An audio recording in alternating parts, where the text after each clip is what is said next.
Bienvenue sur Radio Gaston.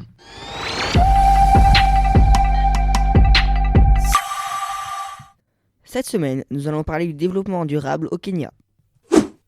Élu à la tête du Kenya il y a un an, William Ruto mène une diplomatie verte, se faisant régulièrement le porte-parole de l'Afrique sur les enjeux liés au dérèglement climatique. Le chef de l'État peut déjà se prévaloir d'un héritage. Près de 90% de l'électricité du pays provient de sources décarbonées.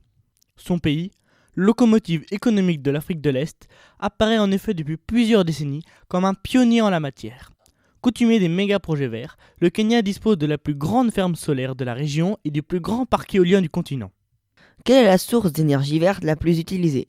Sa source d'énergie la plus stratégique, le pays la puise dans ses entrailles, sous terre. Depuis les années 1980, il a mis en avant la géothermie. Un pari gagnant, 48% de l'électricité produite aujourd'hui provient de cette source propre et inépuisable.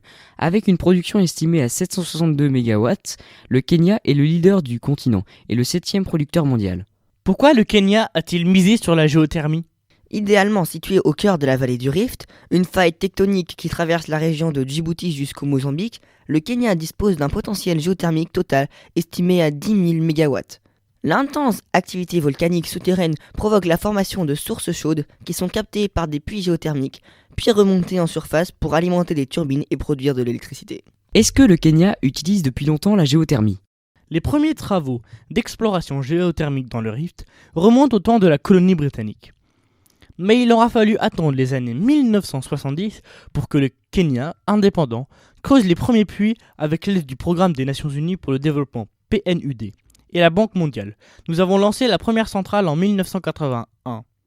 Et, depuis, la géothermie n'a jamais cessé de croître. Elle a dépassé l'énergie hydraulique pour réduire les risques de vulnérabilité face aux sécheresses. Se félicite le professeur Nicolas Marita, géologue à l'université d'Dedan Kimathi. Comment le Kenya peut-il financer ses actions environnementales ? Le Kenya, au bord du surendettement, ne peut financer seul l'exploration, le forage et l'exploitation.